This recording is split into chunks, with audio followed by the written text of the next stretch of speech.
ऐकूया कोरोना वृत्तविशेष.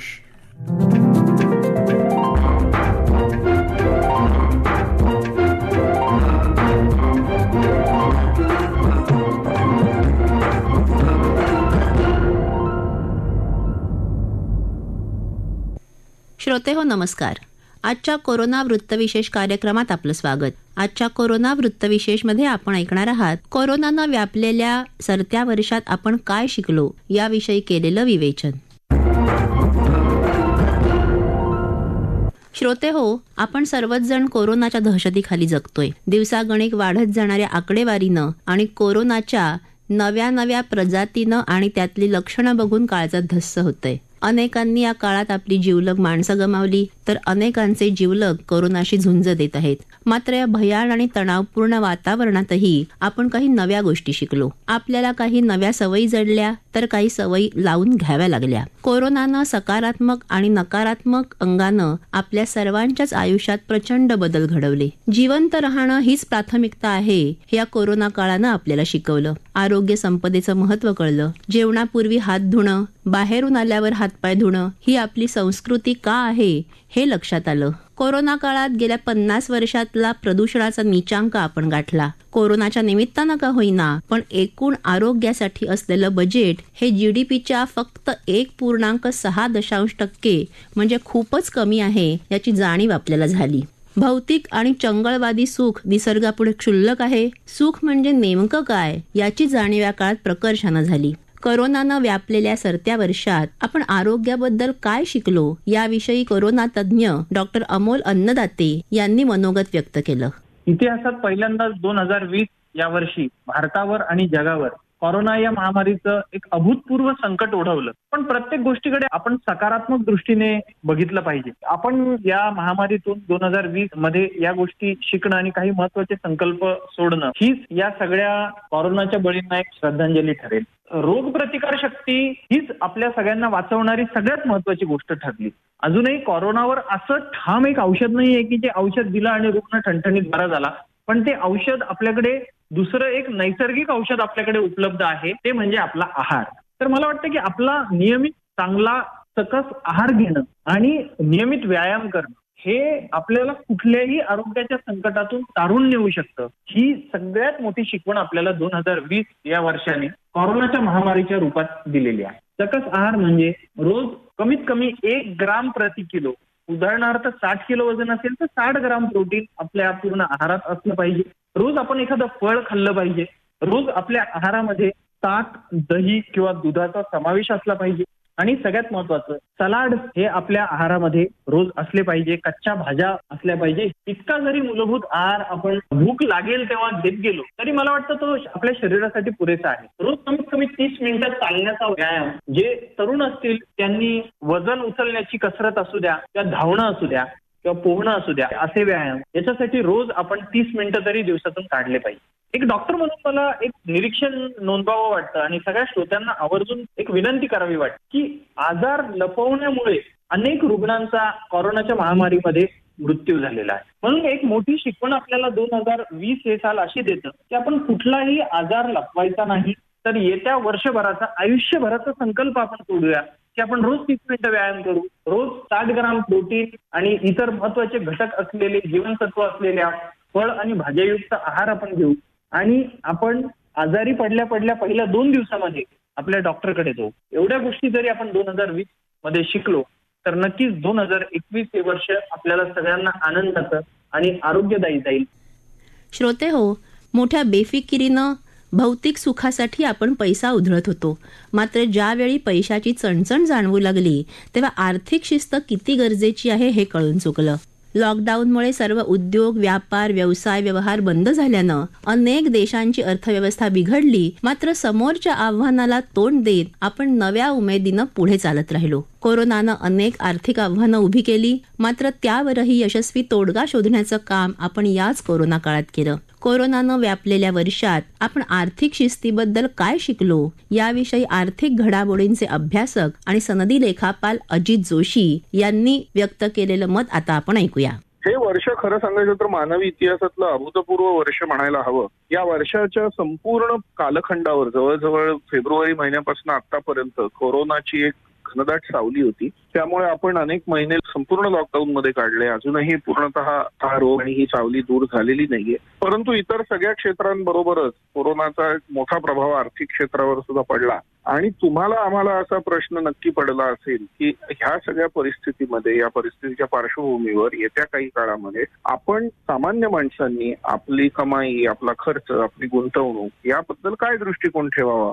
तर या कालखंडातनं आपण सर्वांनी शिकण्याच्या मधली एक पहिली महत्वाची गोष्ट अशी की एखादी आपत्ती ही अचानक येऊ शकते. त्यातून आपल्या उत्पन्नावर प्रचंड मोठा परिणाम होऊ शकतो आणि त्यामुळे आपण जे कमवत असतो ते संपूर्णतः खर्च करणं किंवा दीर्घकालीन गुंतवणूक करणं ह्या दोनही गोष्टी चुकीच्या आहेत. म्हणजे काय, खर्च होतच असतात, दीर्घकालीन गुंतवणूकही महत्वाची असते, पण काही एक हिस्सा हा आपल्याला कुशन म्हणून अडीअडचणीला वापरायला लिक्विड कॅशच्या स्वरूपात बँकेत म्हणा किंवा घरात म्हणा आपल्याला उपलब्ध असायला हवा. हा एक सगळ्यात महत्वाचा मोलाचा धडा आपल्याला शिकायला मिळालाय. कारण आपण पाहिलं की कोरोनाच्या काळात आपले पगार एकाएकी कापले गेले, आपल्याला उत्पन्न मिळायचं थांबलं, काहींचे व्यवसायच बुडले. त्यामुळे अशी परिस्थिती आपल्यावर येऊ शकते हे लक्षात घेता साधारण 3 ते 6 महिन्यांचा खर्च आपण काढू शकू इतपत रक्कम ही आपल्या खिशात आणि आपल्या बँकेत असायला पाहिजे. हा सगळ्यात पहिला धडा.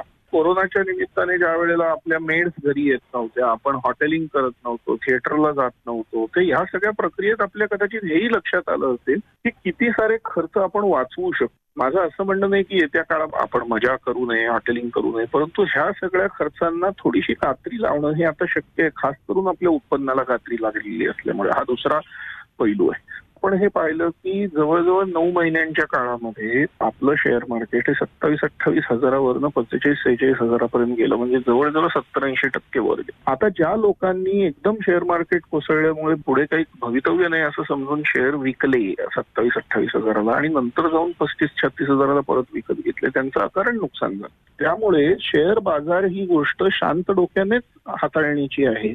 हे आता गुंतवणूकदार म्हणून आपण समजून घ्यायला पाहिजे. लाटेवरती सगळे विकतायत म्हणून कळपाच्या मनोवृत्तीने विकणं किंवा खरेदी करणं या दोन्ही गोष्टी घातक असू शकतात. हा तिसरा महत्वाचा धडा आहे. आणि सगळ्यात शेवटचा आणि चौथा महत्वाचा धडा हा आहे, हा काळाने आपल्याला याची जाणीव करून दिलेली आहे की आपला आजूबाजूचा समाज, त्यातलं तंत्रज्ञान, वाहतूक आणि संवादाची साधनं अशा अनेक गोष्टी बदलत आहेत आणि या काळामध्ये आपल्यालाही बदलायला हवं. खास करून आपण 35-40 वर्षाच्या आणि त्याच्या पुढच्या वयोगटात असू. तर हा कोरोनामुळे आपल्याला कदाचित हे समजलं असेल की स्वतःला पुन्हा एकदा नव्याने शोधण्याची, रिइन्व्हेंट करण्याची गरज आहे आणि त्या प्रक्रियेमध्ये आपण कशा प्रकारे स्वतः मधली काही नवी कौशल्य आत्मसात करू शकतो, त्या कौशल्यातून अर्थार्जन करू शकतो. आज आपण पाहिलं की काही अभिनेत्यांनी किंवा काही छोट्या मोठ्या आर्टिस्टनी मासे विकले, भाज्या विकल्या किंवा अन्नपदार्थाची दुकानं, अनेकांनी अन्नपदार्थाची सेवा सुरू केली. सो हे एक प्रकारचं रिइन्व्हेन्शन आहे, स्वतःचा शोध आहे. तेव्हा अशा प्रकारचा स्वतःचा शोध हा निव्वळ साथ आल्यावर किंवा संकट आल्यावर नव्हे तर अन्यथाही घ्यायला हवा. आपल्यात काही नवी कौशल्य, काही नवे गुणवत्ता आपल्यात विकसित व्हायला हवी. तर आपण मंदीच्या काळातही आणि बाजार खाली असताना, नोकऱ्या मिळत नसताना, पगार कापला जात असताना सुद्धा समृद्धपणे जगू शकतो, उत्पन्न शाबूत ठेवू शकतो. आणि हे जर शक्य व्हायचं असेल तर आपल्यामध्ये नवी नवी कौशल्य बदलत्या काळानुसार गरजेची अशी तंत्र आपल्याला शिकून घ्यायला हवी. हा सगळ्यात महत्वाचा धडा ह्या वर्षाने आणि कोरोनाने आपल्याला दिला. श्रोते हो, सामान्य जीवन जगत असताना आपल्याला सामाजिक दायित्व असतं याची जाणीव झाली. या संकट काळात देशातले अनेक उद्योजक आणि श्रीमंत लोकांनी सरकारी फंडाला आर्थिक मदत केली. केवळ सामाजिक दायित्वाच्या भूमिकेतून अनेक उद्योग, कंपन्या, सरकारी आस्थापनांनी घरात अडकून पडलेल्या आपल्या कर्मचाऱ्यांना पगार दिला. केंद्र आणि राज्य सरकारांनीही अनेक कल्याणकारी योजना राबवून सामान्य जनतेला दिलासा दिला. या कोरोना संकट काळानं डॉक्टर, पोलीस, नर्सेस, सफाई कामगार आणि अत्यावश्यक सेवेतले घटक किती महत्वाचं काम करत असतात याची जाणीव आपल्याला करून दिली. कोरोनानं व्यापलेल्या सरत्या वर्षात आपण सामाजिक दायित्वाबद्दल नेमकं काय शिकलो याबाबत सामाजिक कार्यकर्त्या डॉक्टर नीला लिमये यांनी आपलं मनोगत मांडलं आहे. जगभर पुढच्या इतिहासात सुद्धा जगाचा जेव्हा जेव्हा लिहिला जाईल तेव्हा ह्या वर्षाचं एक वेगळं वैशिष्ट्य आणि मानवांनी त्याच्यावर ज्या काही आपत्ती आल्या त्याला कसं तोंड दिलं याबद्दल इतिहासात नक्कीच नोंद होईल असं हे नैसर्गिक कोप ओढवला ज्या वर्षात असं हे वर्ष आहे. खरं म्हणजे आतापर्यंत अनेक पूर आले, वादळं आली, पण ती ठराविक भूभागासाठी होती. मात्र कोविड हा जो विषाणू 2020 मध्ये आला, ह्या कोविडने मात्र संपूर्ण जगाला घेरून टाकलं आणि अगदी आर्थिकदृष्ट्या तळच्या घटकापासून ते अगदी वरच्या स्तरात असलेल्या सगळ्या लोकांपर्यंत त्याचा एक फटका संबंध या मानवजातीला बसलेला आहे. जसं इतिहासात ही नोंद होईल, कोविडला माणसाने कसं तोंड दिलं, तसं आणखीन एक मोठी नोंद होईल, ती म्हणजे या कोविड जेव्हा या जगात आला त्याच्याबरोबर मदतीचे हात सुद्धा एकमेकांना द्यायला माणूस कसा पुढे आला. आणि मला असं वाटतं कोविडच्या या काळामध्ये असंख्य असे मदतीचे हात हे पुढे आलेले आपण पाहिले आहेत. आपल्या देशामध्ये आपण जर पाहिलं तर अशी लाखो माणसं जिथे औद्योगिक शहरं होती त्या औद्योगिक शहरातनं त्यांच्या राहत्या जागी परत गेली. आता ह्या सगळ्या लोकांना अन्न पुरवण्याचं काम अनेक सामाजिक संस्थांनी केलं. जो एक भाकरी खात होता त्यांनी सुद्धा स्वतःतली अर्धी भाकरी काढून अशा माणसाला दिली. अशाही घटना असंख्य लोकांनी पाहिलेल्या आहेत. कित्येक जणांनी आपला एक दिवसाचा पगार दिला एकमेकांच्या मदतीला. लाखो लोक धावून आले. उद्योगधंदे बंद झाले, मोलकरीण महिलांची सगळी कामं बंद झाली, पण तरी सुद्धा ज्यांच्याकडे त्या काम करत होत्या त्या महिलांनी त्यांना निदान अर्धे पगार दिले. काहींनी जेव्हा हे सुद्धा शक्य नव्हतं त्यांनी एक वेळचा डबाच त्यांच्याकडे लावून टाकला की तू घरात येऊ शकत नाही तर तुझ्याकडनं मी डबा घेईल. अशा रीतीने एकमेकांना मदत करायचा त्या ठिकाणी लोकांनी प्रयत्न केला. भाजी विकायचे उद्योग सुरू केले. वडापावला ज्यांना गाळे मिळत नव्हते त्यांनी स्वतःच्या घराच्या बाहेरचं थोडंसं पायरीवर बसायला दुसऱ्याला परवानगी दिली. त्याचं भाडं घेतलं नाही त्या काळात. अनेक इंग्रजी शब्द आपण शिकलो. वर्क फ्रॉम होम हा शब्द माहीत नसेल, झूम हा शब्द माहीत नसेल, किंवा मास्क लावून लोक फिरतात आपल्या पलीकडचं होतं, ते सगळं आपण अनुभवलं. मला असं वाटतं की महाराष्ट्राची जी वीण आहे की ज्याच्यामध्ये केवळ सरकारवर अवलंबून राहायचं नाही, तर आपल्या ज्या छोट्या संघटना आहेत पासून ते मोठ्या एनजीओ पर्यंत अगदी एकत्र येऊन एकमेकांना मदतीचे हात देणं हे परत एकदा मला असं वाटतं आपण अनुभवलं. त्याचं एक मोठं नेटवर्क, मोठं जाळं महाराष्ट्रामध्ये आहे. त्याचा अनुभव आपल्याला आला. सॅनिटरी नॅपकिन्स महिलांना पुरवणं असंही काही संस्थांनी यावेळी केलं. आणि केवळ इतकं नाही, जसं आपण एकमेकांकरता धावून आलंच पाहिजे तसं जी संपूर्ण सरकारी यंत्रणा आहे त्याच्याकडनं जर काही गोष्टी नीट घडत नसतील त्याच्याकरता सुद्धा आपण एकवटून कधी विरोध केला पाहिजे, कधी मदत केली पाहिजे. येणाऱ्या 2021 मध्ये मला असं वाटतं ह्या संकटावर आपण पूर्ण मात करू आणि परत एकदा नव्याने आपलं जीवन जगायला सुरुवात करू. श्रोते हो, कोरोनानं लहान मोठा श्रीमंत गरीब हे भेदभाव संपवले. आपण मनुष्य आहोत याची जाणीव करून दिली. सर्वात महत्वाचं म्हणजे आरोग्य हीच संपदा आहे हे जाणून आपली रोगप्रतिकारक शक्ती टिकून राहावी याकरता सतत प्रयत्नशील राहून आपणच आपल्या तब्येतीची काळजी घ्यावी हेही पुन्हा कोरोनानं कुठेतरी अधोरेखित केलेलं आहे.